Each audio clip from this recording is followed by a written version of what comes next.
একদিকে তারেক রহমানের জন্য নিজের জীবন ও তরুণ বয়স শেষ করে বিএনপির জন্য লড়াই করা রুমিন আজ বিএনপি থেকে বহিষ্কার। এই বিএনপির সাবেক নেত্রী কেন বহিষ্কার? তার সাথে কি তারেক রহমানের কোনো ঘনিষ্ঠ সম্পর্ক রয়েছে, নাকি রুমিন ফারহানা এই বিএনপির ভারপ্রাপ্ত চেয়ারম্যান জনাব তারেক রহমানকে মন থেকে ভালোবেসে একাই অঝলে কেঁদে যাচ্ছে? কিন্তু তার চোখের পানির দাম হয়তোবা এই তারেক দিতে চাচ্ছে না, কেননা এই তারেক রহমানের সামনে কিন্তু নির্বাচন নিয়ে অনেক রাজনীতি রয়েছে।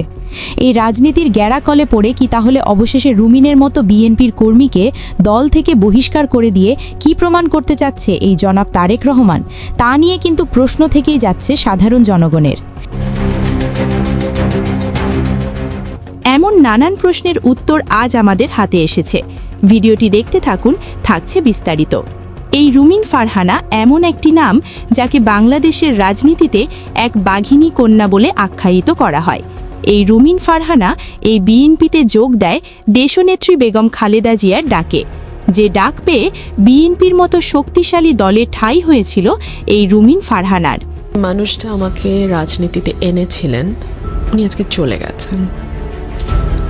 আজকে পার্টি থেকেও আমার শেষ দিন, আমিও পার্টি থেকে চলে গেলাম। Very significant. আমি দুঃসময়ের কর্মী। গণমাধ্যমে অলরেডি উঠে এসেছিল বেশ কিছু বছর আগে, যখন তারেক রহমান বিয়ে করেননি এবং দেশেই যখন ছিল এই তারেক রহমান, তখন শোনা যেত এই রুমিন ফারহানা আগামী দিনে এই তারেক রহমানের স্ত্রী হতে যাচ্ছে। যদিও এই বিষয়ে বিএনপির ভারপ্রাপ্ত চেয়ারম্যান জনাব তারেক রহমান আনুষ্ঠানিকভাবে কিছুই বলেননি, কিন্তু দেশের মানুষ তো আর বোকা নয়। তারা তো জানে যে এই দেশের শাকিব খানের মতো অভিনেতারা, যারা কিনা আগামীতে ভালো কিছু উপহার দিবে সিনেমাপ্রেমী ভক্তদের, তারা সিনেমার ফাঁকেই বিয়ের কথা প্রকাশ না করেই ঢালিউড কুইন অপু বিশ্বাসের পেটে বাচ্চা ধরিয়ে দিয়েছে এই বাংলার মেগাস্টার শাকিব খান, যা দেখেছে এই বিশ্ববাসী। ঠিক তেমনই ঘটে গিয়েছিল এই রুমিন ফারহানার জীবনে। রুমিনের কি সমস্যা যে তিনি বিয়ে করতে চাচ্ছেন না? এমন প্রশ্ন আপনার নজরে আসে না? একটাবার চিন্তা করে দেখেন, আজ যদি তারেক রহমান যখন বিয়ে করেছে ঠিক সেই সময় যদি এই রুমিন ফারহানা বিয়ের পিঁড়িতে বসত, তাহলে আজ এই রুমিন ফারহানার মতো মেয়ের ঘরে আলো জ্বালিয়ে সার্জিস ও হাসনাতের মতো সন্তান থাকত, যেমনটি তারেক রহমানের মেয়ে জাইমা রহমান রয়েছে। এত কিছুর মধ্য দিয়ে এই রুমিন নিশ্চিত ধরে নেন সে ছ্যাঁকা খেয়েছে, নয়তো তার এই বয়সে ছেলে মেয়ের বিয়ে দেওয়ার কথা ছিল। সেইখানে এখনও তিনি অবিবাহিত, যা এই মুসলিম রাষ্ট্রে বিয়ে করার একটি ফরজ কাজ। সেই ফরজ কাজ বাকি রেখে তার জীবন যৌবন দিয়ে এই বিএনপির মতো শক্তিশালী দলের জন্য যা করেছে এই বাংলার জমিনে এই রুমিন, তা বিএনপির অন্য কোনো নেতা এমনভাবে করেনি যা দেখেছে এই বিশ্ববাসী। রুমিন ফারহানা তার জায়গা তিনি নিজে তার যোগ্যতা দিয়ে দখল করেছেন। ভুলেই গিয়েছে যে তার বিয়ের বয়স পেরিয়ে যাচ্ছে। এমন নীতিবান নেত্রী যার চোখে মুখে আগুন, সাহসী কণ্ঠ নিয়ে একাই রাস্তা কাঁপাতে পারে, যার উদাহরণস্বরূপ তিনি ২৪-এর আন্দোলনের সময় ছাত্রদের পক্ষে দেখিয়েছে, যা ভুলে যাওয়ার কথা নয়। সেই রকম নেত্রীর জায়গা হলো না বিএনপিতে। যেই বিএনপির নেতা কর্মীদের জন্য গত ১৫ বছর লড়াই করলাম, তারা আমাকে এখন ধাক্কা দেয়। এই রুমিন ফারহানা আপোষ করতে শিখে গিয়েছে জনাব তারেক রহমানের কাণ্ড কারখানা দেখে। এই তারেক দেশে আসা এবং সেই সাথে যেদিন বেগম জিয়ার মৃত্যুর ঘোষণা দেওয়া হলো, ঠিক সেই দিনেই কেন ব্যারিস্টার রুমিন ফারহানাকে দল থেকে বহিষ্কার করা হলো, এটাও কিন্তু একটি বড় প্রশ্ন। কেন বহিষ্কার করা হলো তা কিন্তু এখনও জানে না এই দেশের লাখো জনগণ। অনেকেই ভেবে নিচ্ছে যে তারেক রহমান চায় না যে এই রুমিন বিএনপিতে থাক। যদি তারেক রহমান চাইতো তাহলে বিএনপির বড় আসন পেত এই নেত্রী রুমিন। এই তারেক রহমান ও রুমিনের মধ্যে কি আসলেই কিছু গোপন তথ্য আছে যা আমরা খালি চোখে দেখতে পারছি না? চলেন এই রুমিনকে নিয়ে একটি ভিডিও দেখে আসা যাক। তখন বিএনপির নেত্রী রুমিন ফারহানা বেশ আলোচনায় এসেছেন। বেগম খালেদা জিয়ার মৃত্যু ৩০ তারিখে ভোরবেলায় হয়েছে। রুমিন ফারহানা বেগম খালেদা জিয়ার স্মৃতিচারণ করেছেন। রুমিন ফারহানাকে বিএনপি থেকে বহিষ্কার করা হয়েছে। আজকে তার মনোনয়নপত্র বৈধ হিসেবে গৃহীত হয়েছে। তিনি যে স্বতন্ত্র নির্বাচন করছেন, সেই স্বতন্ত্র নির্বাচন তিনি করতে পারছেন, এই গ্যারেন্টি তিনি পেয়েছেন। সেটাকে নিয়ে যখন আলোচনা হচ্ছে, তখন বিএনপির উদ্দেশ্যে নানা কথা বলেছেন রুমিন ফারহানা।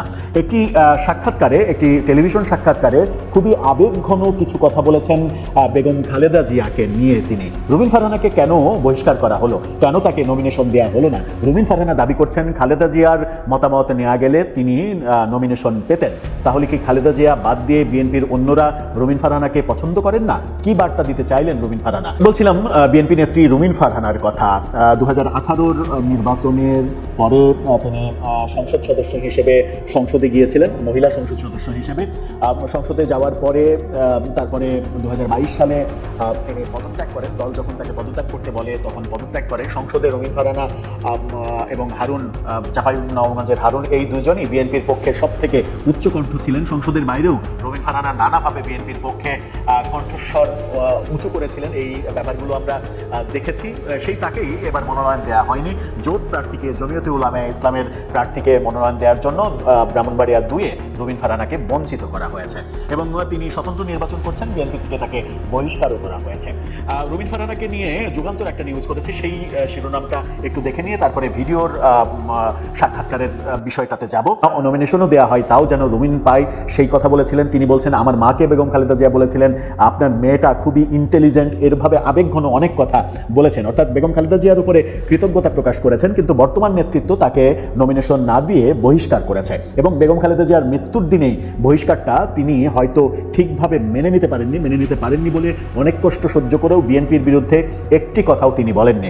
বিএনপির উদ্দেশ্যে যেটা বলেছেন, আজকে তার মনোনয়নপত্র বৈধ ঘোষণা করা হয়েছে, সেই কথাও যুগান্তর বলছে। রুমিন ফারহানা ছাড়াও এই আসনে আরও 11 জন প্রার্থীর মনোনয়ন বৈধ হয়েছে। ব্যারিস্টার রুমিন ফারহানা সাংবাদিকদের বলেছেন, মনোনয়ন না দেওয়ায় দলের প্রতি কোনো কষ্ট বা ক্ষোভ নেই। দলের যখন দুঃসময় ছিল তখন বেগম খালেদা জিয়ার নেতৃত্বে ছিলেন। তিনি আমাকে যে দায়িত্ব দিয়েছেন সেটা অনেক সময় দেখা গেছে আমার বয়স এবং রাজনৈতিক অভিজ্ঞতার চেয়ে অনেক বড়। সেই দায়িত্ব আমি অক্ষরে অক্ষরে পালন করার সর্বোচ্চ চেষ্টা করেছি। এই ভিডিওটি দেখে অনেকে অবাক হতে পারেন, আমরাও কিন্তু অবাক হতে বাধ্য হয়েছি। কথায় আছে না, যার জন্য করলাম চুরি শেষে সেই বলে চোর। ঠিক তেমনই হয়েছে এই রুমিন ফারহানার সাথে। এই রুমিন ফারহানা তার কেরিয়ার শেষ করে দিল এই বিএনপির জন্য। শেষে মজা লুটে নিয়ে ছেড়ে দেওয়ার মতো অবস্থা হয়েছে এখন এই রুমিন ফারহানার। তো প্রাণপ্রিয় দর্শক, এই ব্যারিস্টার রুমিন ফারহানা ও জনাব তারেক রহমানকে ঘিরে যদি আপনাদের কোনো মতামত থাকে তাহলে অবশ্যই নির্দ্বিধায় কমেন্ট করে আমাদেরকে জানিয়ে দিতে পারেন। মনে রাখবেন, এই দেশ তারেক রহমানের একার নয়, এই দেশ আপনার আমার সবার। তাই সবার স্বাধীনভাবে বলার অধিকার রয়েছে এই দেশের রাজনীতি নিয়ে।